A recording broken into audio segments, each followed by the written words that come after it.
Hello! Welcome to Hidden Horrors You Must Hear. Exactly. Yes. And welcome, guys. This is going to be the 2018 episode where we talk about the year in review. And no, we won't make it 45 minutes this time for the year in review. We're only going to do it for 5 minutes. Self-admitted, that was a big mistake. That was a big mistake, and we got a lot of complaints for that one. But 5 minutes on the year in review, and then straight into the movies, folks. Yes. So it's a long time coming, so we won't keep you waiting. And guess what, guys? We are not going to complain about how fucked up society or culture was this time. We're just going to talk about our personal lives. We think it's become pretty self-explanatory.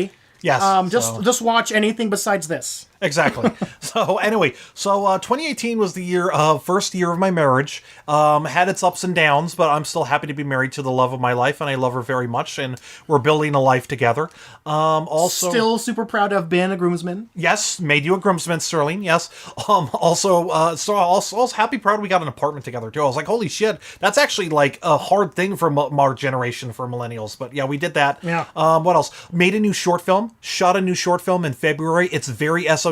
It's very David Lynch-y, and it's also extremely personal and has a message for how the internet is a cesspool. Yep. But yeah, you're gonna love that one, Sterling. And also, anything else about my year personally? I had a terrific Halloween season. Holy shit! I watched 55 movies in 2 months, guys.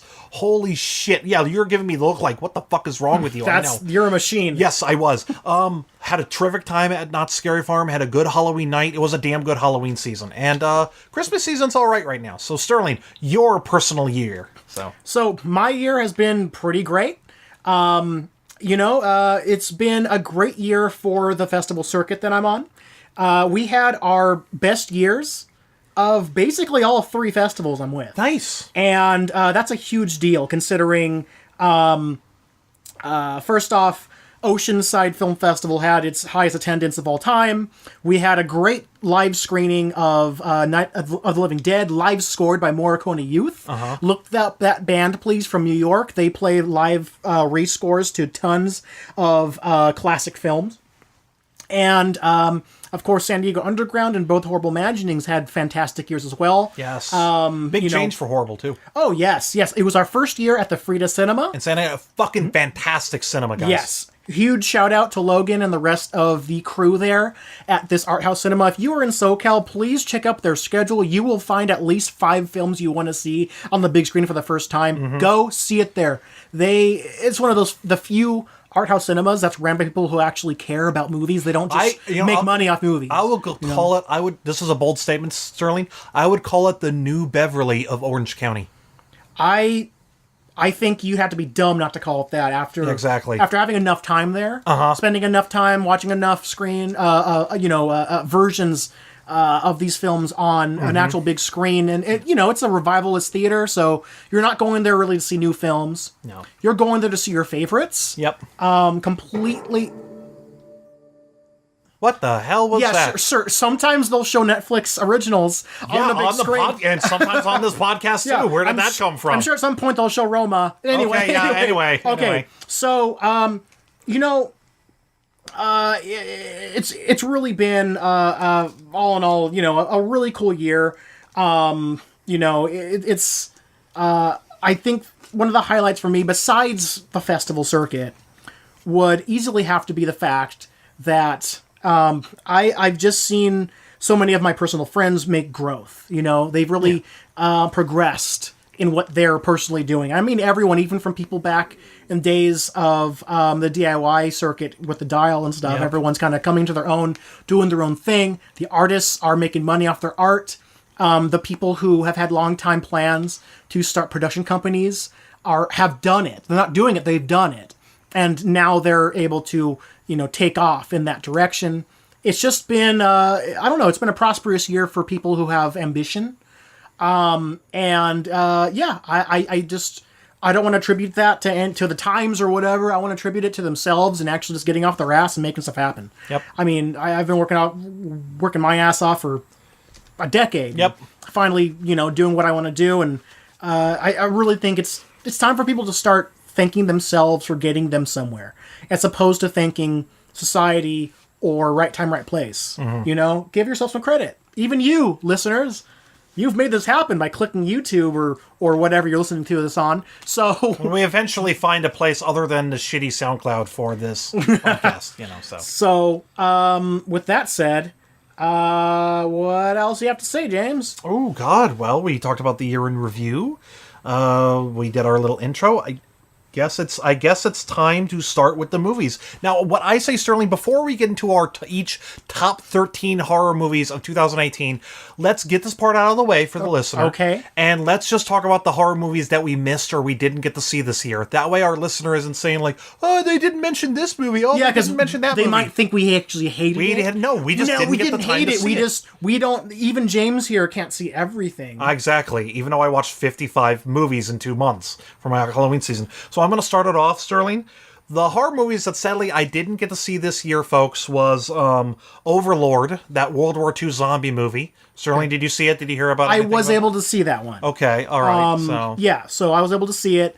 Can I just say a spoiler really quick for my Yeah. list? It didn't make it. Okay, all right. So, didn't see Overlord. I didn't see Witch in the Window. I was planning on doing it, but then some scheduling mishaps happened, and I was like, shit, I actually heard creepy things about Witch in the Window. So, Sure. And Sterling, you saw Witch in the Window. I did. Uh-huh. And, I'm going to say one of the best Lifetime original movies ever made. Okay. No. Actually, I'm going to rephrase that. The best Lifetime original movie ever made. Mm-hmm. And that's because it would have been the second best. Mm-hmm. Because I actually used to think The Hand That Shook the Cradle was a Lifetime movie. It does feel like a I Lifetime love movie, that doesn't movie. it? Yeah. That's such a good movie. I always thought it was a Lifetime original. When I found out this year that it wasn't, now I can say, Witch in the Window, number one. Also because I didn't see that spoof one that Will Ferrell did. The Really? Deadly Adoption. Oh, yeah, I remember that. I didn't get to see that. Yeah. So... Oh, I got a few more I didn't see. Sure. Yeah, there's so much I didn't see here, guys. I'm sorry. Didn't see Cam and a lot of female filmmakers. A lot of female filmmakers that I know on Twitter and Letterboxd are fucking loving Cam. I just didn't get the time to see it, guys. I'm sorry. And Sterling, you saw Cam and... I saw Cam, and it's one of those movies that I'm always going to appreciate. Because it's timely, it speaks to, a growing bunch of people. But, I'm not here to rate a movie off who it's catered to or what it's trying to say. Yeah. I'm rating a movie off a movie, you know? And it was nothing really... It's nothing that I haven't seen before. Yeah. And that goes especially with how it kind of wraps up. And when you stand back after you see it, take a real good look at it.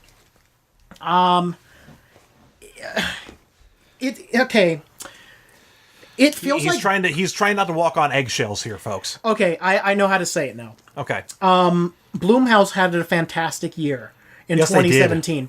Cam makes it feel like they just took 2 steps backward in originality and in power. It just really? felt, That's actually the opposite of what a lot of female horror filmmakers are saying on Twitter and Letterboxd. When it comes to the movie being the movie, I get why it's on Netflix. Okay. It's just kind of a quick blip. And yeah, it's huge for, that community, and it's huge for women, even though it wasn't directed by one. Well, I thought it was directed by a woman. I thought the director was a woman who was a former cam girl. No. Really? Was it? Was it? I'm sorry, guys. This is already making us look so bad. I kind of love it. I really do. I thought it was. Yeah, I thought it was. If the woman's name is Daniel. Oh, that's what's actually listed as a director? Daniel, okay, all right. So, Daniel Goldhaber. Wow, all right. So... wait, hold on. Let me make sure it's not a weird way you spell Danielle. Danielle. Okay. Oh, we just started off already being controversial in this episode. Oh man, what is this? I opened the door. I'm sorry, Sterling. You opened some kind of door right now. Oh, I'm sorry. So as I look like an asshole really quick, hold on one second. I didn't think the eggshells were gonna get this bad. Oh, the eggshells are really cracking. Okay, oh man. what on Twitter? Sterling Anno is a sexist asshole. You know, I was like, Oh wait a no, minute. okay, we have a dude. It is a dude? We have a dude. Yeah, okay, it's a dude. Never mind. All right. Yeah, so. no, this was not direct. After I thought it was. that article came out way too soon for this Okay. movie to be made. Okay. In all like a right, day. so- But yeah, so Cam is a very well made movie, and it means well. I'm not here to judge a movie on that. Okay. I'm here to judge a movie on, is it really that good? Is it really that interesting, that different? Mm-hmm. In my opinion alone, no. But I'm glad I saw it. Okay. And guys, there's one more movie I did not see. This is where all the booze and fuck you James is coming. Sterling, and to our dear listeners, and to a dear horror community, I unfortunately did not see the new Suspiria remake. I'm sorry. Let's be honest, though. Of all three you didn't see, Yeah. that's the one that you have the biggest excuse because it was playing almost nowhere. Yeah, and what did it play in? Like 3 theaters within 100 or within 500 fucking miles? Yeah, I had to drive to Claremont to see Wow. it. I live in Marietta, by the way. I had to drive an hour to see it. Well, let's be honest. I had to drive half an hour because I work in Oceanside. So I only had to drive the rest of the way. But still, there was the next closest theater to see it for me was Tyler Galleria. Oh my god. Yeah. So it's like either just drive 40 minutes north or drive a little less after work one day. Okay. Also, I didn't see Anna in the Apocalypse, but I don't think either of us care. I didn't care, but also I don't even know where to see it or how. Dude, the nearest theater to me that's showing it is all the way in Irvine. Oh, Nope, wow. not doing it. Sorry, guys. Yeah, honestly, I'm not I beating don't myself for. care. I'm beating myself up for Suspiria. I'm not beating myself up for Anna in the Apocalypse. I'm sorry, guys. So I don't know. It looked a little too hipster for me. it is. But anyway, Sterling, did you have any horror movies that you wanted to see this year and you just didn't make it? November. I really wanted to see November. November looks really whoa. A lot of people who I trust gave it very high praise, and it really makes it sound like it's not a boring period piece horror film. Like, there's really a great style to this. Yeah. Yeah, I had no chance to see that, sadly. Oh, you didn't get to see Snowflake either. Yeah, I missed Snowflake. I wasn't able to watch that during Horrible Imaginings this year when we actually programmed it. I had to run the check-in booth, which I'm very glad I did. I got to meet a lot of fantastic people that way. Yeah. Thinking back, wouldn't have changed that whatsoever, honestly. I loved my first meetings with these fantastic filmmakers this year. Okay. Although, those same people ended up telling me, wow, Snowflake was amazing. I'm like, really? That's great. Because I couldn't say anything. I haven't seen it. Okay. Yeah, I heard the same things about it. And the trailer looks really cool, too. Yeah, very meta, but like a fun meta, not a hey guys, look we're being cool meta. So I like horror movies about making movies. yeah, okay. It's just fun. All right, But there was one more I didn't see that I Really? wanted to.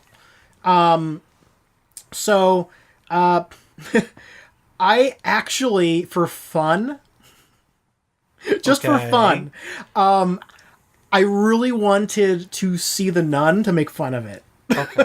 You know what? I didn't see The Nun either, but I'm not counting it as like a big thing I didn't see. But I Yeah, heard, it's not a big thing. I heard The Nun actually had a lot of imagery akin to like 70s Italian films. That's what I heard. Okay. Yeah. So Well, I mean, like, I guess I wanted to see it because I'm just interested in everyone really starting to really hype up this, like, Conjuring universe. Yeah. And I wanted to see, I keep wanting to see when they're finally going to connect Dead Silence and everything that James Wan made prior his Fast and Furious turn, you know? And his Insidious Conjuring turn too. Yeah. Honestly, I would take Dead Silence over any of his Insidious or Conjuring movies in a heartbeat. Dead Silence is like Mario Baba directed a 90-minute R-rated Goosebumps episode. I fucking love Dead Silence. I think Dead Silence is his most underrated movie by far. Oh, absolutely. But when it comes to how much I like it, I do put it equal with the first Conjuring. Okay. I think they're both solid movies. And definitely my second favorite movies by him. Okay. With, I mean, you can't top his debut. I know. If you try, you're blind. Exactly. Anyway, so with that said, that's I got to see most of what I wanted to see this year. So I feel okay to really start the list. I feel confident. All right, cool. Did you want to go first and then me, or go me first? Because I've noticed over the years when we've done this, Sterling, if I go first, you would, after I say how much I love a movie, you would jump in there and tell me how much you hated the movie and why I'm wrong. So, and then you have to say a movie, and then you say your movie, and I'm sitting there going, damn it, that sounds cool. I didn't even know that existed. And I look like such a fucking klutz, so... Let's try that one more time. Oh, damn it. Let's do it just one more time. Fine, just to fuck with me. Because this time... I am so off guard. I have no clue what you're going to say. And this could be totally different. Well, I hate to say this, but don't say anything. All right. We're going fine, in. Fine, okay. So... But, all right. What is your number 13, James? You're going to jump right in there and just rip me a new one, I swear. Already? Yes, absolutely. Okay. But you know what? This time, guys, it's understandable why he would rip my head off. In fact, some of you might rip my head off for liking this movie. So, my 13th favorite horror movie of 2018... Oh, God, I'm sorry about this, guys. Why, is it something terrible? Puppet Master Littlest Reich. Did you see anything this year? I did see a lot this year. There was a lot of movies that came out that were actually really good this year. I'm starting it off shit, guys. I'm sorry. Okay, listen. Let me give you my points on why I liked Puppet Master Littlest Reich, and then give you some points on why I'll understand why you hate me for liking the film. Why did I like Puppet Master Little? Guys, this is number 13. This is like the lowest of my top. Okay, so yeah. But I liked Puppet Master Littlest Reich because one, the Puppet Master franchise was out of Charles Band's hands about fucking time. That's true. Two, there was actual decent looking puppets this time, and they don't look like bad plastic versions of the original puppets. They did look good. They did look good. Three, except for Chester. Except for, whatever. Three, it's incredibly gory. The movie just revels in its amount of gory violence. Yeah. And almost to a reckless abandon that it doesn't give a shit. True. I mean, spoiler here, guys. We gotta say spoilers whenever we do this, because that always bugs my wife when she listens to us. You guys didn't tell me spoilers. Okay. You know what should be happening? What? Whenever you say spoiler, maybe we should put a timestamp on the screen they can click to. Oh, yeah. Yeah. Like a toy spoiler. Spoiler, That's a guys. genius idea. Yeah. When one we of can get rich off that idea. When one of the puppets rips a fetus out of a pregnant woman, you kind of know that the movie doesn't give a shit. And also, when one of the helicopter... It doesn't give a shit on violence nor on believability. Yes, it does. Yes, it does not give two shits. And that's actually one of the reasons why I like it, because it doesn't give two shits. And also, my favorite death scene out of the movie is probably the guy taking a piss and a helicopter puppet. Yes, a helicopter puppet chops his head off. His head falls into the toilet, and his body is still pissing on his head. After that, I was like, I can't hate this movie. Although... Yes, that's why I like the movie. Now, reasons why you guys cannot like me for liking the movie is the puppets are fucking Nazis, and they're killing interracial couples, Jews, gays, and that's the part that still doesn't sit well with me. Yeah. It's still like... Now, if this movie was released 10 years ago, that would have been a little bit more understandable. That would have been like, okay, Nazis are not a problem anymore. Yeah. But in Trump's America, Nazis are an actual problem now. Yeah, I felt this movie took... the times a little too lame. It was a lame amount of on the nose. Yes. You know, it was like, okay, we get it. Fascism. Yes. Mm-hmm. Really? You know? Yeah. But, also, I'm still digesting how the movie ends with a fucking pumpkin head monster. Oh, yeah, it just ends with... Forgot about that. Yeah, and the pumpkin head monster just pulls out a gun and just uses a gun, too. Yeah. I wasn't down with that. Yeah, my brother hated that. He said that they wrote themselves into a corner with that. And you know what? I kind of agree. Yeah. They weren't really thinking much about where they're going. Yeah, so... But really quick, can I say the couple of things that made me not like it? Go ahead. As I said, you are going to come in there and tell me wrong. No. I'm going to start this off by saying it's a really fun movie. Yes. And I had fun with it. It's a popcorn film. It was the second horror movie I saw all year. Okay. The first I saw, I hated. Okay. But this is the second. And, no, I didn't hate this movie. So please don't think I'm going to bash anything. But it is a popcorn film. I am, it is. I'm just going to, there's just two things besides the Nazi thing, which was my first gripe. Yeah. My second is the fact that this feels like Small Soldiers more than it does Puppet Master. It does. Because it kind of does. Since when were there 500 versions of each doll? Yeah, you're right. That makes I didn't no like sense. that either. I wanted them all to have, okay, maybe I didn't catch it because, everything after 4 sucks. But, Actually, I disagree with you. I think everything after 3 sucks. Okay. I think can 4 is awful. I can do 4. Okay. 4 to me is watchable. That doesn't mean it's good. Okay. But- My favorite Puppet Master movie is still part 2, but Sure. that's a whole other The conversation. only reason why I like 4 because I wanted to see 6-shooter in modern times. Okay. You know, it's the only chance you really get. But at least without his retro bullshit version. Exactly. So, yeah, why was there 5 million versions of each doll when I never caught the fact that, I guess, Toulon made 500 versions of each one? Yeah, exactly. But also, there's only 500 versions of, like, 3 dolls. Mm-hmm. They picked, like, 3 dolls and just copy them. There was no... They left out almost every fan-favorite doll. And plus, like, Torch is only in one scene. He's in one scene, but again, he's on, like, the cover. Tunneler. He's on one of the covers. My favorite of the Puppets, Tunneler. Tunneler's hardly in it. Yeah. And they changed his design a little too much for me. And also, Pinhead was in it too much. Way too much. Blade was in it too Way too much. There was like 20 different Blades. There's different versions of Blade. Yeah. And Chester, what the fuck? Yeah. So he turned into a frog dude. Yeah. Yeah, he turned into a frog. So. Like, I had to ask people in the room who was watching it with me, like, who is that? Yes. And then someone said, I think that's the new version of Chester, but they said it so unbothered. Yeah. It's like, aren't you pissed? You know? And then my final gripe about that movie was, honestly, I'm just going to say it, the whole hype behind Craig Zellner Yeah. went nowhere. Mm-hmm. That didn't feel anything like one of his movies. It felt... No, it didn't. No, it felt like Lloyd Kaufman could have wrote that. It did feel a little Lloyd Kaufman. It didn't feel like this is not the same guy who did Brawl and Sailbuck 99. Mm-hmm. This is not. You know? I guess if they didn't hype that, this would have been a little better for me. They built my hype over one of my favorite modern directors. Mm-hmm. All right, Sterling, your 13th favorite horror movie. Okay. Here we go. I already forgot what I put. Oh, can we just say that really quick? Yeah, what?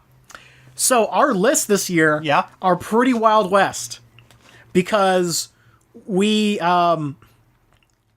personally, I love this. Mm-hmm. I love being able to see our list this year. Mm-hmm. Without having given ourselves the time... Oh, yeah. To really master them. We have to go off of our gut. Yes. Apparently, I thought this podcast with this episode was going to be about just us talking about the year for only 30 minutes. And then Sterling was like, no, dude, we agreed to do our top 13. And I'm like, oh, shit, I haven't seen a few other movies. And you're like, well, that's good because we'll write down our list quickly and then we'll have to go with our gut. And we won't give like a fucking essay for each film. And I'm like, oh, we're going in there unabashed. And I really like this, because now this is the purest version of the list could ever be, you know? So, with that said, my number 13 is arguably the most controversial movie on the list. This is Lucio A. Rojas' Trauma. Whoa, you Yes. liked Trauma? I've heard very fucked up things about Trauma. Trauma is fucked up. Okay. And to me, like, they're... Like Serbian film level shit. They're calling this the South American Serbian film. I can hear people Googling already. Yeah. And I'm just going to say right now, I'm not going to say when, why, or how. Mm-hmm. But I was able to see a screener of this way before this was even entering the festival circuit. Mm-hmm. And it was for the sake of possibly including it into a festival. Mm-hmm. And upon watching it, this movie goes there many times. To the point of this becoming, this is the new film people have to watch for that, most shocking films ever made top 10 list entry. This is bumping something off that pre-existing list right now and adding itself right in the middle. This is intense. I gotta say, aside from a few scenes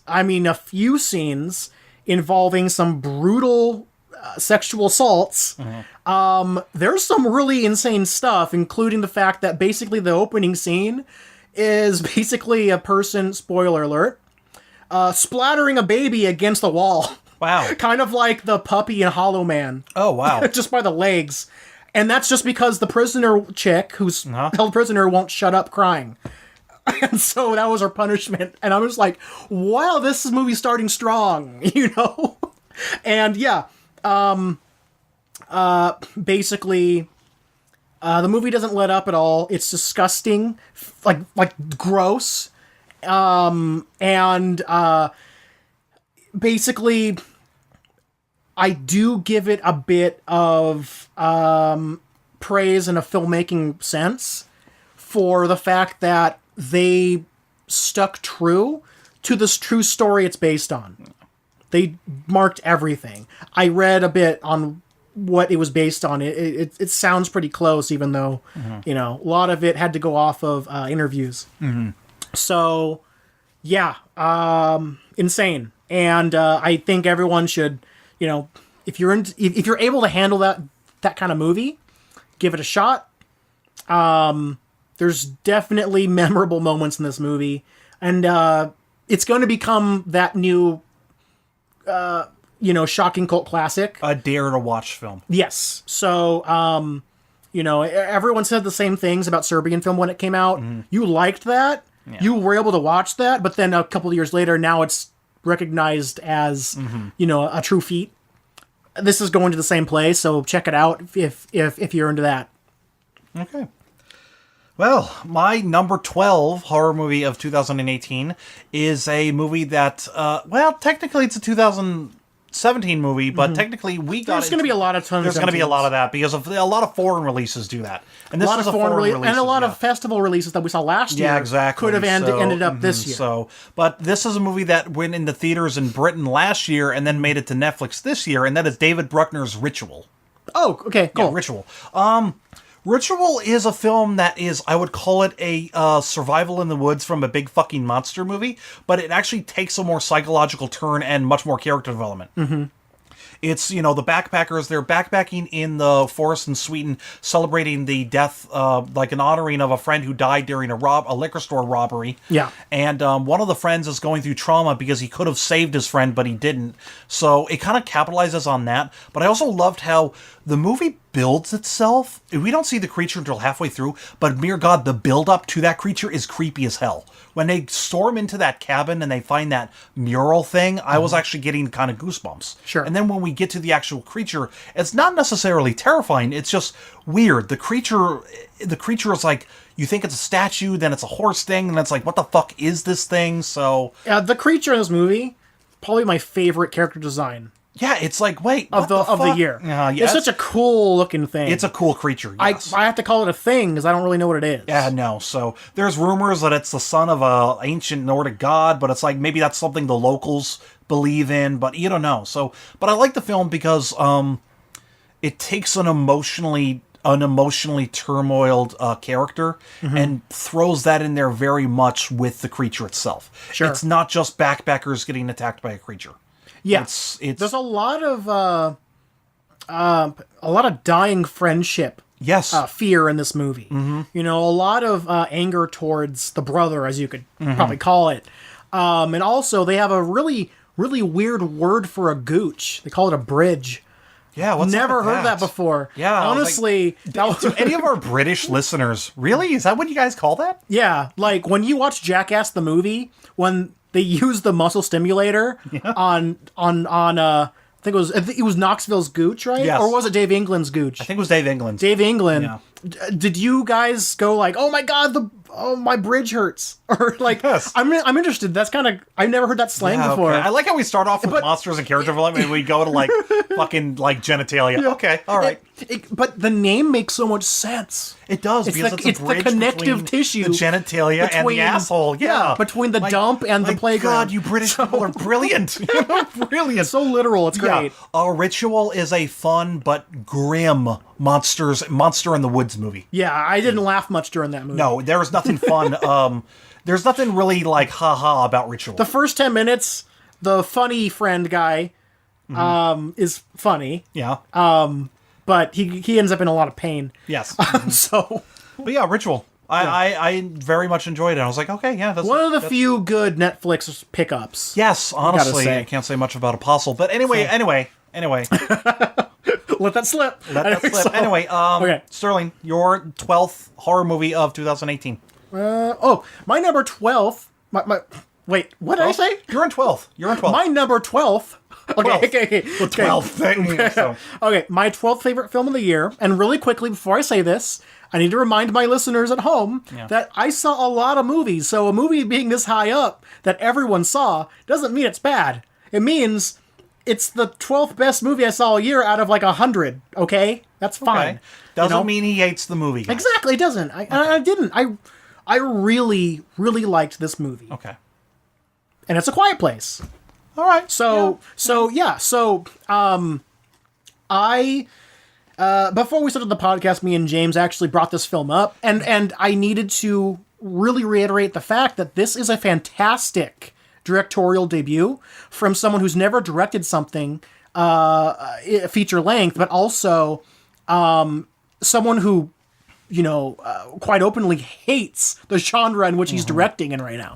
So, John Krasinski going down the director rabbit hole into, the genre realm while he openly hates horror movies because they scare him so much. I think he did a fantastic job with all those things considered. Yes. Mm-hmm. And again, it's this movie that we've both agreed that is really good, but it's not this fucking masterpiece that a lot of other people are saying. It's not a masterpiece. And I'm positive you talk to him, he wouldn't even think it's a masterpiece. Yeah, no. Why would he hate this for his masterpiece? I know. Who wants to do like your first thing is the only good thing? Yeah, so. He's going to improve. Watch, but no, this is a fantastic quality, amazing acting. I was floored how entertaining it was without much communication going on between character and audience. It was very much just follow the leader of whatever's going on. He gets the context across so humanly, It's very, I don't know, I was able to connect with it quite a bit. And I gotta say, John Krasinski in this movie is one of my favorite characters of the year. Mm-hmm. Just because I felt like that's the kind of father figure I want to see more often on screen rather than movies about these abusive fathers. Yeah, there's been a lot of that for like this whole decade, abusive dads. And like this is such a nice change. I really love the family dynamic, even though it's troubled at times. It's not troubled because of the family. Mm-hmm. It's troubled because of the situation. Yes. And I enjoyed it mainly for that reason, actually. Mm-hmm. I liked the feels of this movie. Yeah, there's good feels. More than I liked the horror of it. Because it was a family drama before it was a horror movie, but it's obviously a horror movie. Certainly, we're going to get into that more with our top 5. How some of the best horror movies this year were this genre first, and then a horror movie second. Sure. Yeah, we're going to get into that. So definitely recommend that to whoever somehow still hasn't seen it. Okay. Yeah. All right. My 11th favorite horror movie of the year is actually A Quiet Place also. Hey! It's A Quiet Place. This was a damn good directorial debut. Mm-hmm. It was a cool idea to have monsters killing people based on sound. Yes. So you have this whole movie where sound is the enemy. Yeah. So because of sound being the enemy, you have to make the sound points actually be as story... what's the word here? Have an impact as possible. When there's sound, there has to be an impact. Yes. But instead, you have to focus more on the visual, which is like, oh, that's pretty cool. Again, love the family. Didn't care that much for the mom, though, but I'm not an Emily Blunt fan to begin with. But loved the child actors. They are all extremely believable. Mm-hmm. John Krasinski does a terrific job in both director and acting. My only complaint about the film, though, is even though I really liked it, and it does build the tension very well. Like, holy shit, when they make a sound, or when Emily Blunt is with the baby trying to make the baby shut up. How the fuck do you make a baby shut up when there's a monster based on sound in the room? I was on the edge of my seat. My only complaint, though, is like, I wish the monsters looked cooler. Sure. The monsters look like they took the Cloverfield monster, made it smaller, and add some venom in there, and that's it. And I'm like, really? Could have been a little better, but that's just me, so. I actually, let me say a couple of gripes I have. They all have to do with the logic of the movie. Mm-hmm. And, I'm not going to hang on this too long because I can go for a long time. and this is the fault of anyone who thinks too deeply into a movie after they see it. It's not meant to be torn apart like that, but I'm going to. I'm just going to say one thing. Why the hell didn't you build your house by the river? I know. All your problems are gone. I mean, like, seriously, they were screaming by a river and safe. Exactly. You could easily cook food and, hunt for fish. Dude, and if like a homeless person lives under that like waterfall, he is fucking sound as a pound, man. Yeah. Yeah, so I mean, I'm just going to say that right now. John, think about that, then write your sequel. Yeah. So. Okay. Now, okay. Yeah, damn good monster movie, damn good debut. Oh, yeah. Yeah, very good debut. And it's cool to see, like, a genuine creature feature get praise and get a lot of box office. Doesn't that feel good? It does. It's a pure creature feature is actually getting praise and box office. It's like, my God, a lot of other horror movies that get praise and box office are slashers and ghosts and demons. But this was a pure monster film. It was. And I forgot one thing. We're thanking John Krasinski, but sadly got to thank someone else for this movie. The co-writers? No. We got to thank Michael Bay for this movie. He produced this movie almost 100%, and I forgot that it is technically a Platinum John Dunes, Krasinski play the lead role. He basically told him, "Star in your own movie." Okay. If it weren't for Michael Bay, we wouldn't have this movie. We would have had fucking Mark Wahlberg in there. Oh, Shellbot says, "I'm not fucking Mocky Mock. What are you gonna do about it, huh?" I ain't gonna shit up for you. You want a burger?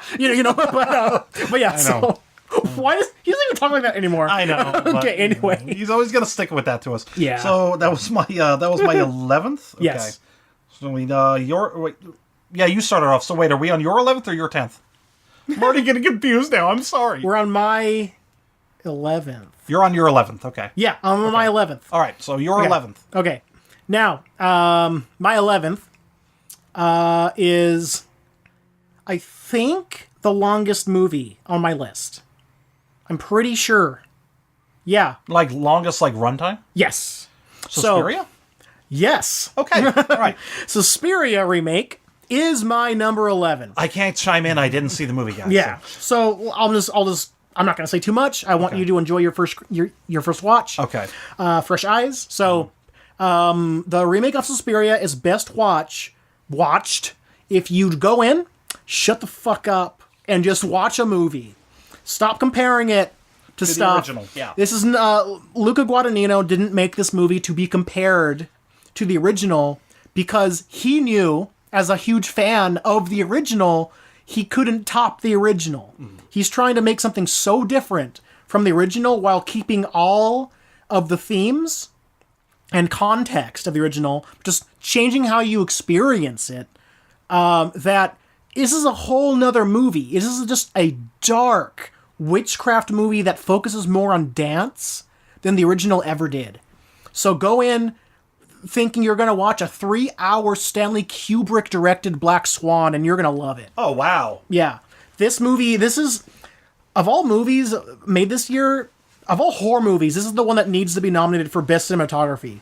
Okay. This is the most physically beautiful horror movie made all year. This movie is gorgeous. And just going to say right now, definitely don't compare it, because this movie's third act, compared to the original, what the fuck? Oh, so where the original, the beginning is the what the fuck, and this one, it switches it to the ending being what the fuck. Yes. Okay, all right. And I gotta say, I saw this movie with Mr. Miguel Rodriguez. Of Horrible Imaginings, yes. And just by looking over at his facial expressions during the third act, it's just kind of like, regardless of if you like or hate the third act, it's a third act that you're going to appreciate and have a lot of fun with. So, just go in and have some fun. This movie's great. Okay. So, my number 10th, guys. My 10th favorite horror movie of 2018 is actually technically an Indonesian remake of a 1980s Indonesian film that apparently, that apparently was made waves in Indonesia, and Shudder picked it up. Oh. And it's called Satan's Slaves. I've heard of this movie. You didn't see it. Oh, no. Man. Okay, Satan's Slaves is if the Conjuring movies had balls.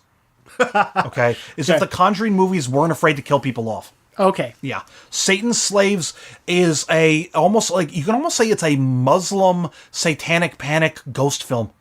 Okay.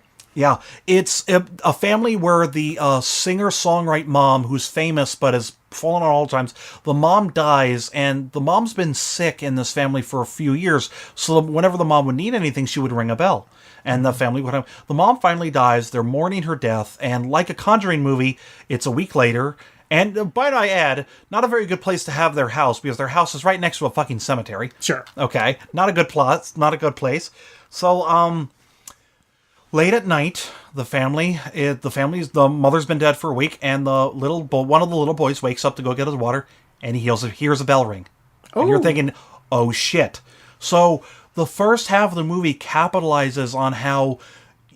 Yeah, that childhood fear of going down the hallway and you think something's looking at you, or hearing something creepy, or seeing a creepy painting in the hallway and you throw a thing over it, and it actually, the fucking sheet makes a shape in the middle of the air and they go, oh, like that. So it's like those Conjuring films, but far more creepier, far more scarier. Also, it takes this turn where you think the mom may have been involved with the Satanist cult. Mm-hmm.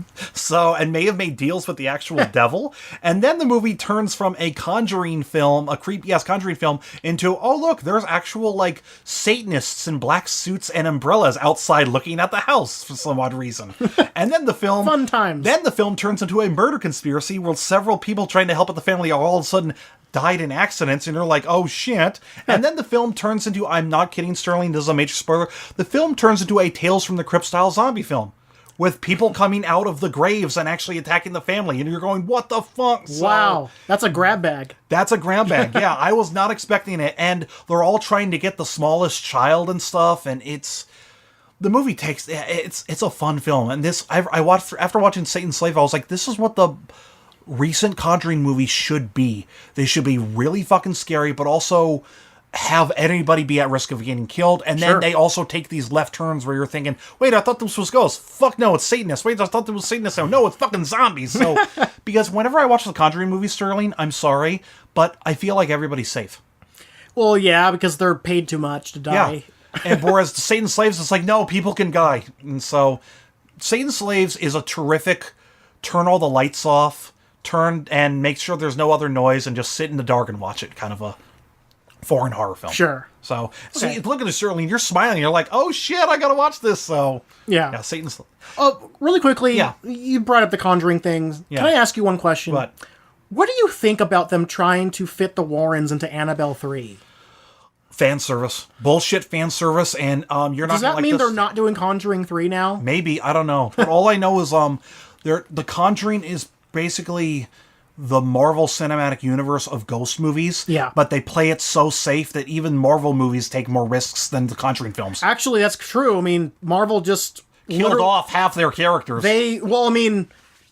Infinity War alone has the crown. They won the contest for biggest body count in a movie ever made. Yeah. Half the universe. That's trillions of life forms. And like most of your favorite heroes gone. And it's like, whoa, that was Disney actually taking a dice roll there. I clapped at the end. Really? Because they finally proved, well, see, even we have some balls. We just, we use them rarely. You know what's funny though? I can't say that about any of the Conjuring films. No, it's true. In Conjuring 2, they tease the possible death of Patrick Wilson many times. No. Yeah. I mean, I'll admit, I like his character a lot. I'm okay with him living, but Conjuring movies, someone should have died. Whenever any of the Annabelle or Conjuring movies, I know that the family that's being haunted, they're all going to be safe. Yeah. And that's something I'm like, oh my god. So. Well, also, if it's based on a true story, no one died. True. Then it's like, I'm just here to watch art. Yeah, I'm here to watch jump scares. Yeah. That's why. But anyway, enough about me tirading about Conjuring.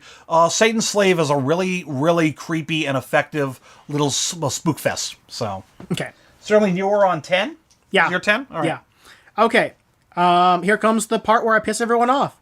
All right. Okay, so... Hey, it's 10. It's in your top. It's good. Yeah, it's in my top, but people expect this to be everyone's number 1. Mm-hmm. All right, so now my number 10, not number 1, is Hereditary. So, all right. Okay, my friend Doug would highly disagree with you, but the mic's yours. Yeah. So, Hereditary, I put it on number 10 strictly because this is a very well-made movie. I think this movie is actually pretty great until the end. Basically, I can say that. I'm not saying anything. This is one of those movies that completely loses me by the end, and I wonder why I really liked any of it now. But I think that the performances and just the craft that went into it are so good that I can't deny this movie even though I want to. This is the number one movie on my list that I didn't want to like. Because, it's kind of a stupid movie. And to me, it doesn't really deserve as much praise as it's getting whatsoever. But I think this is one of those few times where I see a horror movie and I'm like, it pains me to know that this actress is not going to be nominated for anything because it's a horror movie. Kills it in that film, yeah. But really quick, can we talk about one thing that's never praised in this movie for some reason? What? Why is no one also saying how good Alex Wolff is in this? He's fucking good in this. Yeah, he's really fucking He's good. really good in it, but no one gives a shit. No. He's the second one that carries the film in a way. Yeah, I mean, after the midpoint twist, yeah, the rest of the film is pretty much his. It's not really Toni Collette's. So. No, and I'm glad it's not hers because she's in bits is why she's good. Mm-hmm. You're just every now and then getting a little glimpse into like, oh, let's see how far gone she is now. Mm-hmm. Let's see how this day is treating her. As opposed to real time with the son, who's just a victim of everything. Dude, they treat this poor kid like a fucking punching bag in that film. Yeah. Mm-hmm. Yeah. Yeah, we're supposed to care for the mom the most. Really? Yeah. Yeah. Really? No, I don't. Yeah. So. But mainly because, I don't have much sympathy for the possessed. Mm-hmm. I mean, this isn't even a possession movie. I'm just saying really. She's acting possessed because she's so paranoid and fucked up. Mm-hmm. I don't have sympathy for that kind of character. I just think she's great at it. Mm-hmm. And she needs more praise than she's already getting because I would love to see her name be on the ballot. Yeah. So. Just for recognition. I don't care about award shows. I just care about recognition. Mm-hmm. And she's not going to get it because it's not a drama. But well, the Oscars have their own controversy right now, so. Yeah. But until then, really quickly, I just want to say that, this is, considering this is technically the best ghost movie of the year. I disagree. This is not a very good... That's not a ghost movie to me, but that's another discussion. It's a paranormal aspect It's hard movie. to describe what subgenre Hereditary goes in, so... But if one, like many others, are considering it that just shows how bad of a year it was for ghost movies. Yeah, so... this is a fantastic family thriller. Mm-hmm. That's a more fair assessment. Yeah. It is a family drama. Yeah. It is a dark, fucked up family drama. And it kept me glued the entire time. Like I said, I can only go so far with how bullshit crazy you can get. Mm-hmm. And then, I guess this movie's the final 15 minutes. I could have just turned it off and be like, you know what? That was good while it lasted. I'm fine. I liked it. So, until then, though, I will say this, though. Mm-hmm. The final literal, 30 seconds, I was back in. Okay. During the hail payment scenes. Yes. Okay. There's just a gray area, final 5 minutes to that last 1 minute. Okay. I'm just like, fuck this now. I'm done. And then I'm like, oh, never mind. You know what? That's fine. You know what? A24, you got it, kid. For me, A24, they made up. They made up for last year's It Comes at Night. And for The Witch the year before. And for The Witch, yeah. They made it up for it with Hereditary, so. Yeah. I don't hate The Witch. It's just underwhelming. I think it's overrated. Okay, so your opinion on it has changed from the 2016 episode. Yeah. Well, I mean, no, even then, he was my 13. Okay. And that wasn't a good year, really. So 2016 had some problems. It got on there because the year just wasn't doing it. Mm-hmm. So anyway, Go ahead, James. All right, my number 9th horror movie is a film that a lot of people didn't like, but I kind of fucking loved. Okay. And that was from it was a Turkish horror film from the director of Baskin called Can Evrenol's Housewife. Okay. I really liked Housewife. What I was taken aback by Housewife was I wasn't expecting Housewife to be as slow and as cerebral as I wanted it to be. But what I loved about Housewife is not only do the last 20 minutes turn into a Lovecraftian nightmare, the whole ride up to that is basically a very, very adult horror film. You're dealing with a wife who's constantly dealing with trauma from her childhood, which I've had a traumatic childhood myself, Sterling, so that I very much identified with. You have her dealing with her husband, you have her this is where the movie takes a little bit of left turn. You have her exploring a sort of like really kinky sexuality she has with her husband too. And yet these characters are also so mature, yet they're still dealing with traumatic backstories too. Yeah. And you have these scenes where she's going through these hallucinations about her mom naked and covered in blood too, which is really like, whoa. So it's not a horror movie for 20-year-olds. This is a horror movie for 30-year-old adults who have their shit together, but still have bad childhoods. Like, this is going to be right up your fucking alley. So, right up your fucking alley. And then the last 20 minutes... We don't say that recommendation with smiles. With smiles, no. So, and then the last 20 minutes turn into a hallucinatory, gory Lovecraftian nightmare. That it starts off like, oh wow, this cult leader is an actual psychopath. And then it takes and a little David Lynch in there too. So it goes from like, oh, she's having hallucinations. Oh, she's a very mature woman and she likes to have kinky sex with her husband. And then you're like, oh wow, there's cult leaders. And now there's fucking David Lynch style nightmares. And now there's a cult, and then there's tentacle babies, and there's tentacles coming out of the sky, and then there's face rippings, and you're like, what the fuck is going on? And I kind of like that. You know what? This is going to come back to Hereditary, but anytime the last 20 minutes takes a hard left turn into hell, I'm all for it. Sure. And, we had this discussion with...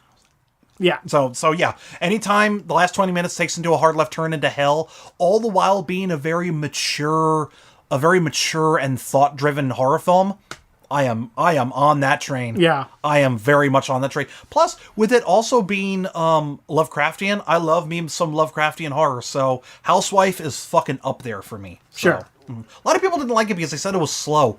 There's nothing wrong with slow build, guys. So, there's nothing wrong with it. No, unless you're like me and you think it's boring.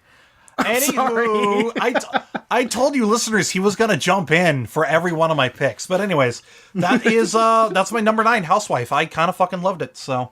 The acting's good. Great threesome scene. It was a good threesome scene. Yeah, it is. It's a decent I love the cult leader. Yeah. I love seeing an Asian cult leader for once. Yeah, that was like, oh wow, he's an Asian cult leader. So. It reminded me of what was it called? The Triangle of Power, or the Something of Power from Regular Show. Oh, where they have that pyramid scheme going on. Yes, Oh man, yeah. It reminded me of that episode. It was great. Yeah. So yeah, I love the idea of the film. I love the effects at the end. Oh yeah, Awesome. it's like whoa. Yeah. So I didn't not like this movie. I liked it. It didn't make my list, but it didn't make your list. Yeah. Okay, so I liked it way more than Baskin.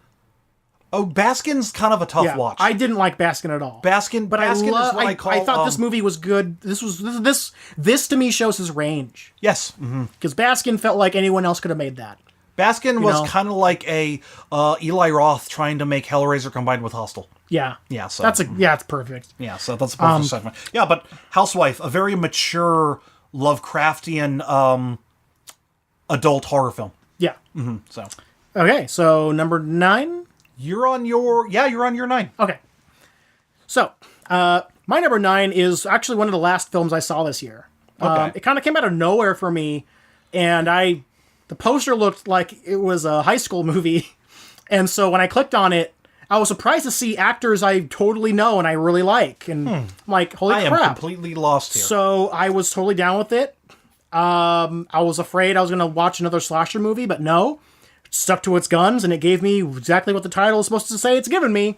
So my number 9 goes to The Clove Hitch Killer. I thought... Okay. You know what's funny about Clove Hitch Killer? Everybody's saying that if you were disappointed by Summer of '84, watch Clove Hitch Killer instead.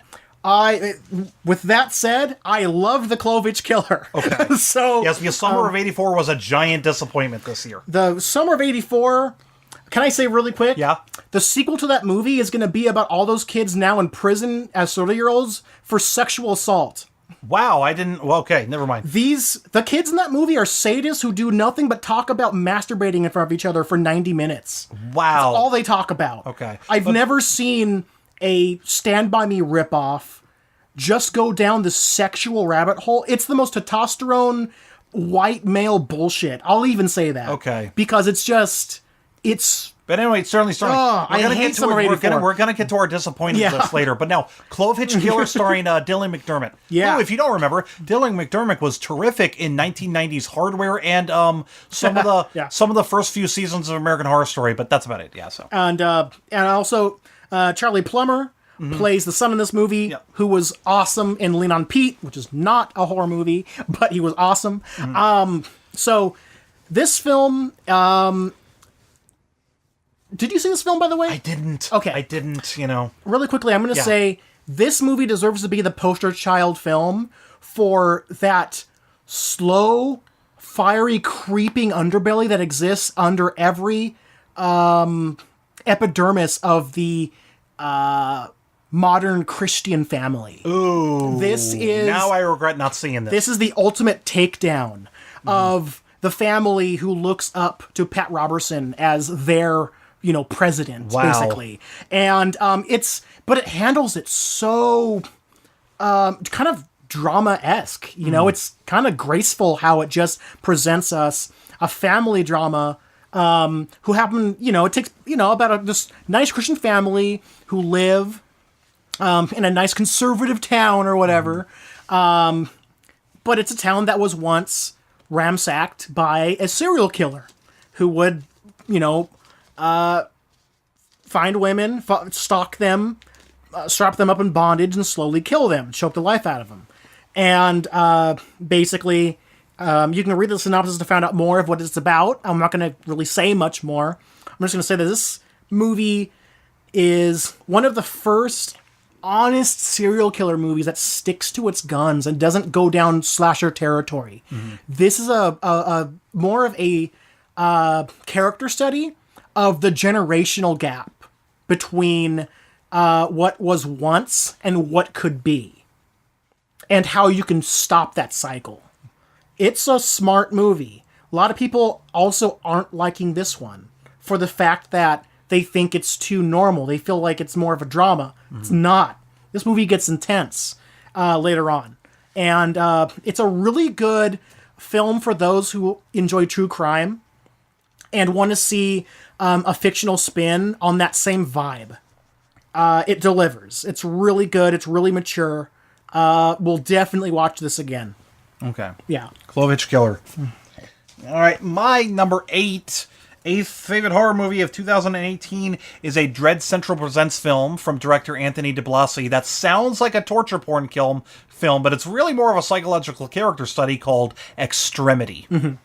Now, what I love about Extremity is it takes the idea of extreme haunts. If any of you guys don't know what extreme haunts are, they're haunted houses where you have to sign a waiver and you're actually physically and emotionally and psychologically abused. People do it as a sort of rite of passage. I don't know why.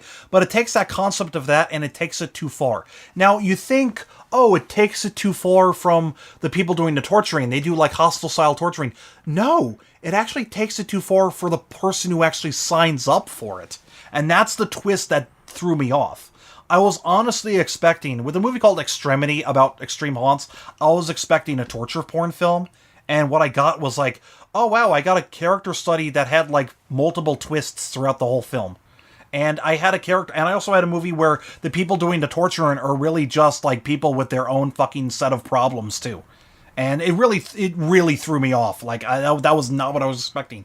I also loved the music, the lighting, the several twists. Every time you think there's a twist and you're thinking, oh shit, they went too far. No, there's another twist right after that. And I'm like, okay, this movie is like an onion. You're peeling it down and it has layers. And then when you finally get to the ending, you're thinking to yourself, wow, the victim... This is a major spoiler, guys. The victim is the monster the entire time. And the monsters are actually the victims. And I'm like... wow, that took a turn. So it also proves that healing, it has a message about if you have a traumatic past and you choose an extreme way of healing it, that sometimes that extreme way can actually just push you over the edge and make you into the monster you never wanted to become. And that's the message it has. And I'm like, and it has this message of like, trauma can take decades to heal over. And then again, when you try to do the extreme method, you get extreme results. Sure. So yeah, Extremity, hence the title, Extremity. So yeah, big surprise. Thank you to Rob Galuzzo and all those guys and Anthony DeBlasi for making the film, for even putting this film out. Thank you for that. So you took my expectations of a torture porn and you gave me something much more enlightening. So Extremity. Awesome. Oh, you didn't see it? I did not. Oh, well, check it out. So I will. All right, go. Thank you for that sale. Yes. All right. Sterling, you're 8. Okay. My number 8 is, okay. So, yeah, it was really cool making this list today. Because taking the, I guess, advice of certain filmmakers, Yeah. I would have to really have enough time to think, but not too much. That said, I took more than my 2 days to think about this movie, and The House That Jack Built makes my number 8. Okay, so, this is where we're going to fight. That was your number 8? Yes. Oh, there was damn a it. lot. Yeah.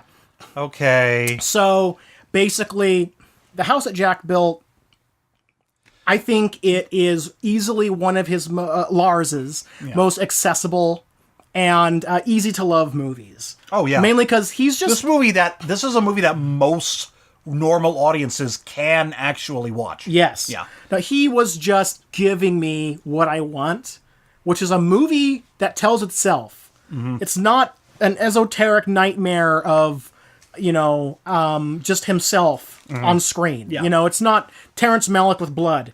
This is an actual movie. And I had a great time with it. I really enjoyed just the fact that no one went into this knowing how funny this movie was going to be. Yeah, it was hilarious. We saw this technically together at the Frida Cinema. Oh, bragging rights, guys. We got to see the director's cut. So that sadly you all won't get to see until June of next year. Yeah. Sadly. And even though it's only 3 minutes longer than the cut you'll be getting pretty soon here, it's worth it. Yeah, that 3 minutes is worth it. Yeah. For what they cut out in the theatrical cut, it's like, ooh, guys, you're going to miss those two things. Once, I will literally, go to the MPAA and say, I get it. Yeah. Yeah. But the only time I'll do that, by the way. But, so, yeah, I think this movie is fantastic. Again, because it's number 8 doesn't mean I didn't like it. It means that halfway through my year of watching movies, all of a sudden, 2018 picked up for me out of nowhere. And there was a point in which I watched 5 movies in a row that all made my top 10. Oh, wow. And this was right after me and James had talked over text when I was complaining this year sucks. Huh, all right. And I remember immediately within that same week, things flipped. So this House That Jack Built would have easily made my top 5 if it weren't for what happened. Okay. So that said, I'm gonna stop talking about it for now. Maybe we'll revisit it later. Maybe. So yeah. So my number 7 is a movie that I know you're going to jump down my throat about, but you know how I love me my killer clowns. Oh yeah. So you know where this is going. Sure. And I love me slasher films that go to extreme places. Yeah. You mean the making of it, of course, on the Blu-ray. So anyway, I really fucking loved. And Uncle Creepy is gonna love me for this one. I really fucking you have back-to-back Dread Centrals. Yes, here. I have back-to Dread Central put out some good fucking movies That's awesome. this year. I really fucking loved Damien Leone's The Terrifier. I'm sorry. Really quick, I want to say how cool that director's name is. Damien Leone. It's a cool name. It sounds like both Damien from The Omen combined with an Italian mobster.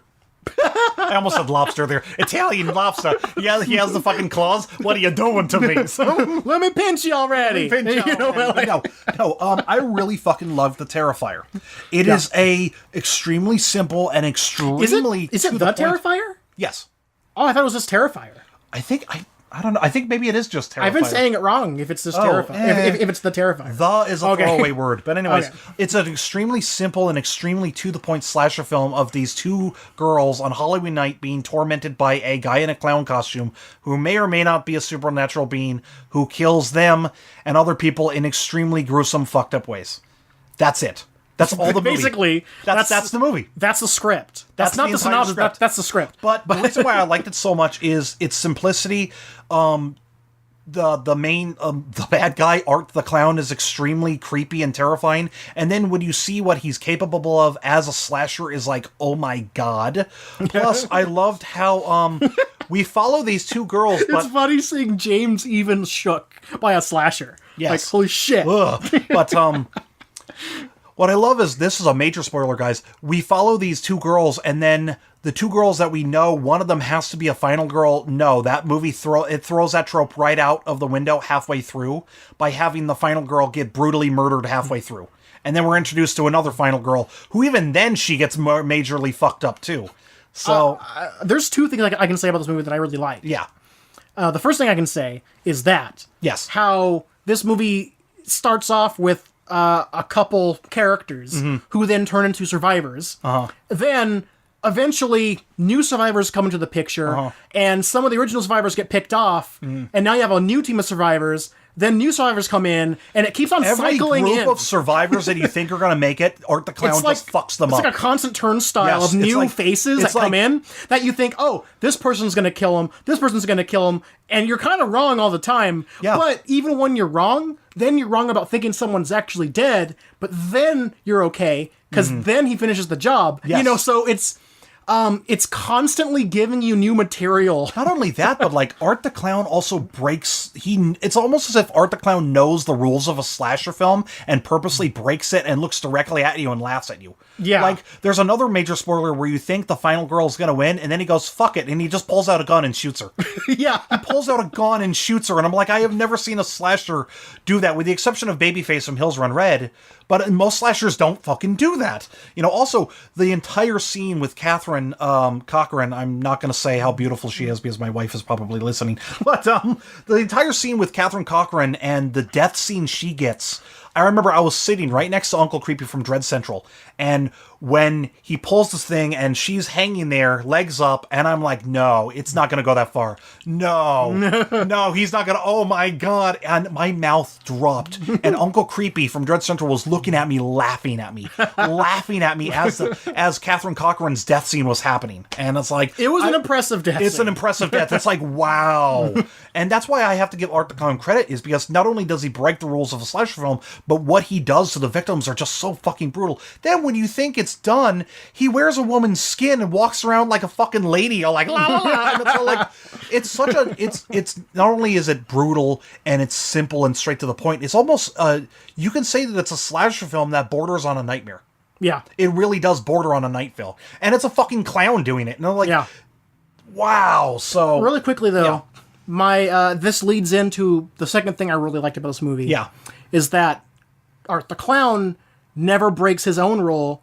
He never says a word in this no, movie. he never does. But he has no mask. It's just his face. He still doesn't talk. Nope. And I thought that was amazing. And I'm you have to so give credit to glad the he actor, was- David. I'm not gonna pronounce your name wrong, David Howard Horton. I'm sorry if I got that wrong, but dude, you did a bang up job.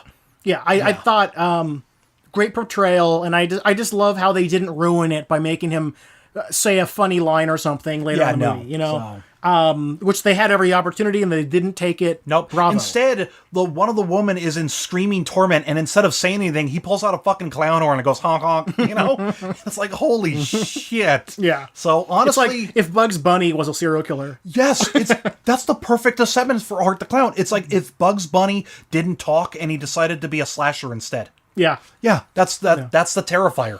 So okay. So Awesome. you're up to your 7. Yeah. All right.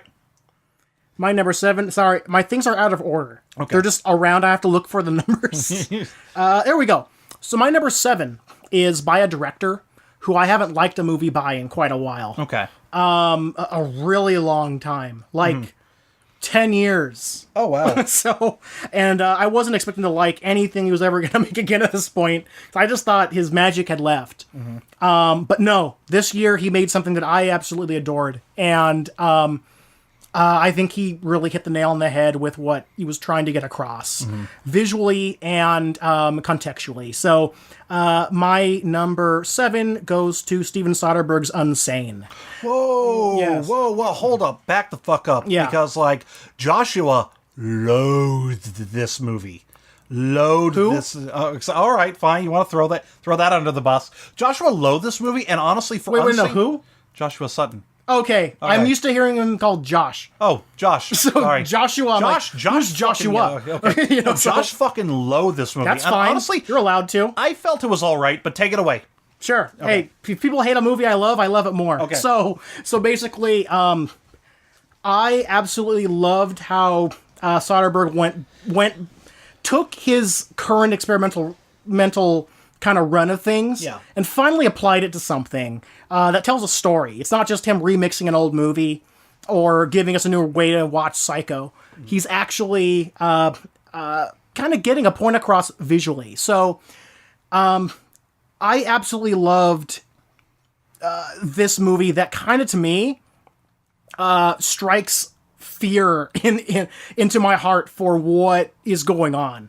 This idea of being held captive over your own, I guess, your own medical insurance holders. Yep. Becoming the slave of the state, basically. And honestly, I felt that was scarier than the stalker stuff. Yeah. Yeah. Yeah. And, but even though it's primarily getting that point across, and it's about the stalker more so than what's going on, keeping her held in the facility with him. Kidnapping, yeah. It's monetary kidnapping. It is the fact that he chose to film this movie to mimic that of CCTV footage, because it gives off the feeling that she's constantly being followed, being watched, and she's never safe again. This is a movie that visually transfers the fear and dread of post-traumatic stress induced by sexual assault on a woman. And I can't speak to much of that, I'm a guy, Yeah. I'm never going to understand what it's like to have to use your keys as like a makeshift weapon walk into your car at night, or to have to watch the guy pour your drink to make sure it's safe, or any of this shit that has to go down in a woman's life. Woman's life is fucking hard. Yeah, I'm not going to understand it. As I said, Sterling, But- me and you admittedly have talked shit and have pointed at the major fallacies of some women's movements, some recent women's movements, but at the same time, we both know that, like, when we're guys, when we walk out of the house, we're okay. When a woman walks out of the house, she has legit shit to be scared No, she's of. automatically on defense. Yeah, And that's just a fucked up way of living. Yeah. And the only thing that could have made this movie better is if it was actually directed by a woman. Oh, that would have been... But ooh. other than that, I thought that for what Soderbergh did to get across, artistically, I thought it was fantastic. But, contextually, this was awesome. I mean... You know what it also felt like to me? It also felt like a 70s a made-for-TV thriller. Yeah. It felt very... Back when, like, made-for-TV movies were generally trying to scare you. Yeah. Which was the 70s, yes. I guess So. I was blown away at how much I enjoyed it. I was blown away at how entertained I was. Plus, both during this movie. Claire Foy, is that her name? Yeah. Both Claire Foy and the actor Joshua Leonard? Was Yeah. it Joshua? Leonard. Joshua Leonard, they both kill it in this film. Oh, yeah. Yeah. Yeah. I know everybody gives Claire Foy the, like, oh, she's so good in The Crown. Guys, check her out in this, okay? No, she's awesome in this. She's awesome in most things she does. Yeah, she's a good actress. Honestly, this is weird of me to even say. I didn't even like this movie, but I'm pulling for her in First Man to, like, take an award. She was great in that. Yeah. First good movie this guy's made, and I don't know how long to me. So Okay, you're going to hate me for this one. I kind of liked Behind the Candelabra.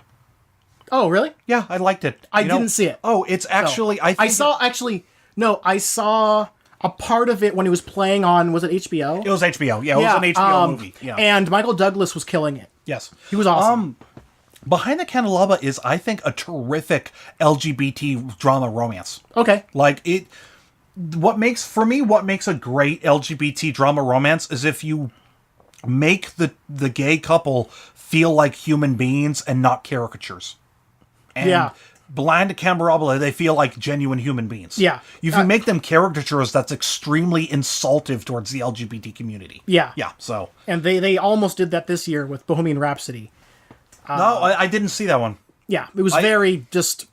Let's just talk about music and kind of forget about him being gay. Okay. You know, they didn't really touch on that really, which Yeah. I thought they could have done a little more as opposed to just focus on them cutting albums. Yeah. But anyway, what your turn?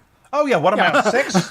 Yeah. Sorry, no, that was a genuine good assessment Yeah. about Unseen. That was a good one. Thank you. I hope people can see it and really quickly. Yeah. To leave it when you are going to watch it, expect it to look low budget. It was yeah, it filmed with iPads. Yeah, it was filmed with Apple Tech. So. Yeah, so don't expect this to look great. Expect it to look creepy and dingy and make you have to shower after. Yep. It's good at that. So my number 6 is probably one of the best British horror movies I've seen this decade, and that is, you know where this is going, Sterling? Ghost Stories. Oh, there we go. Yeah, Okay. Ghost Stories was terrific. It was a horror anthology about a man who's had a troubled life again, who is investigating these supernatural claims in a small town, all the while honestly being a fucking douche about it too. He's being an absolute okay, this is not a bad mouth to atheists, but you ever know how like Richard Dawkins style atheists talk down to you if you don't believe the same way they do? Yeah. Well, that's the way this guy is going about the situation, and he hears these stories, these supernatural, creepy as hell stories from several of these people, all the while trying to assess his own life, and then the movie takes a hard left turn where it's all on him, and you're like, wow. So, what can I say about Ghost Stories without giving too many spoilers? Each story has its creep factor. The middle story involving the goat demon, when the guy just goes, fuck this! And he runs out I was laughing so much. And then when it finally gets to all about our main character and it starts playing with his head a lot, and the saying the brain sees what it wants to see really rings true, it started taking a more like nightmarish turn, and I loved it for that. The exact twist at the end was a little bit of a letdown. I was like, you could have done a little better, guys. But I can anyway, agree with you on that. Yeah, we could have done a little better, guys. But all the while, it has this message about, again, that seems to be a theme with a lot of 2018 horror films of letting your past trauma take hold of your whole life. Yeah. And yeah, that's with Housewife, with Ghost Stories, with the new Halloween movie. It's all like with Extremity. It's all like 2018 horror movies have the message of let go of your past. Yeah. Let go of your past, and that's very much Ghost Stories too. So, if you have it further on your list, I want to hear you talk about it a little bit more. But yeah, Ghost Stories is a fucking terrific British horror movie. So. I gotta say right now, Martin Freeman's had a good year. Yeah, he has. You know? Black Panther, Ghost Stories. It's like, damn, you're doing good. You know, So good for him. 6? You're on your 6. My 6. Okay. You're on your okay. six, I keep forgetting the number now. Okay. My number 6. Okay. My number 6 is my number 1 surprise of the year. Okay. Like, this is the one movie I went thought in... this was going to be bad? Yeah, I watched this for fun because it was playing at Temuku. Okay. And I could go see it for $4. Okay. And that was a good choice. Okay, so basically, this movie was made twice this year. I think I saw the good version. So, first off, last year, this same company had my biggest surprise of last year. And now they have my biggest surprise of this year. They did good. My number 6 goes to Upgrade. Oh, Upgrade. This was the funnest movie I saw. I heard the it's funnest genre movie I saw all year. You know what's crazy is fucking Ly Weinel did it. Yeah. Yeah. I thought he did awesome. This was okay. You watch the trailer and you see what's going on. It looks funny. He's been controlled by this like Mr. Feeney sounding robot. All of a sudden, he's trying to get revenge because they killed his wife, and it's like this. Well, I'm not gonna go in there. Okay, hold up. But I was gonna say it looks like a canon film from the 80s. Kinda, yeah. Yes.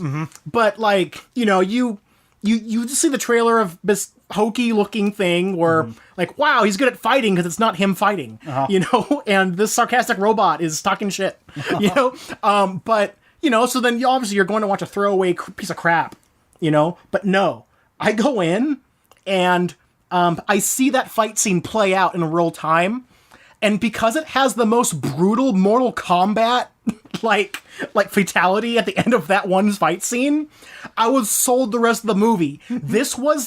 That was my moment of the year where my jaw just dropped like, okay, like this movie is getting real already, you know? And so the rest of the movie, I'm just on board with this incredible choreographed fight scenes going on. Of course, CGI aided. Yeah. But the fact that you can really put yourself into the position and think, man, how cool would it be to have this kind of robot able to catch things that my brain doesn't catch and help me solve my own, you know, wife's murder, my own, I can solve my own mystery because the internet's in my head talking to me and no one can tell. Like there's scenes where he's talking to like cops about to be caught for killing people at a bar. And the robot says, stop blinking so much. They're going to let you know, you're letting them know that you're lying. You know, change your posture, do this, do that. And it's like keeping them completely out of harm's way. And it's like, that would be so cool. Then you watch the movie go further and you're like, wow, this would actually really suck. Because then you start seeing how much control it gets over you. And as it just learns, you know, it's such a smart movie, but also I got to give credit to the first 30 minutes, which is kind of like a kind of, I guess, solemn recovery film. It's about him having to deal with the fact that now he's paralyzed. He just lost the love of his life. He can't do anything about it, literally, physically. He has his mom having to take care of him again. Oh, wow. You know? And this is like, it's sad. It's brutal. And then as soon as this young, like, Zuckerberg type comes and says, hey, you know, we talked earlier, I have that thing. It could actually save you. You just can't tell the doctors here. And it's like, fuck it, I'm going to kill myself if it doesn't work anyway. You know? And then the movie starts, basically. Okay. And, I can't recommend this anymore based on how fun this movie is. Okay. And how unnecessarily brutal it can get at times. I guess somebody said this is what Venom should have been tonally. Exactly. Tonally, yes. Yeah. This is what Venom should have been, including content-wise, considering they chickened out and made it PG-13. I know. This is a hard R. Okay. So, if you think about it, the story is the same. Both of them have this non-humanoid thing controlling them, telling them what to do, but also giving them superpowers. Yeah. Yeah. This movie did it better. Okay. It did it first. Okay. And it did it out of nowhere because Upgrade is basically this year's Happy Death Day. Okay. This is a big surprise. Had no right to be that good. Okay. Yeah. So, are we on to my 5? So, holy shit, guys. This is much different than the last year's podcast. Guess what? We are already on to our 5.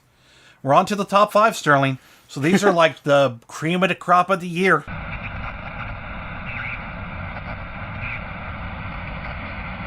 That concludes part 1 of Hidden Horror's top 13 horror films of 2018. I hope you guys had a good time listening, and I hope you all jotted down some of those titles to seek out and watch yourself. Stay tuned and keep an eye and an ear open for part 2, hopefully coming in the next couple of days to about a week. Thank you, guys.